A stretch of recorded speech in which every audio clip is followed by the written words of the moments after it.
আপনি বলেছেন আপনি একজন ডাক্তারের হাজবেন্ড হওয়ার যোগ্য না। এই যোগ্য অযোগ্যর বিভেদটা আসলে আমরা নিজেরাই তৈরি করি। তবে সব থেকে বেশি ইম্পর্টেন্ট যেটা, সেটা হলো বোঝাপড়া এবং ভালোবাসা। একটা মানুষ সে মানুষ হিসেবে কেমন সেটা আমাদের দেখা উচিত।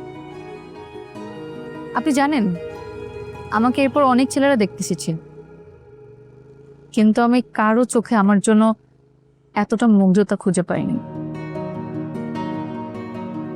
আমি কিন্তু বাসায় বলে এসেছি, জীবন সঙ্গী হিসেবে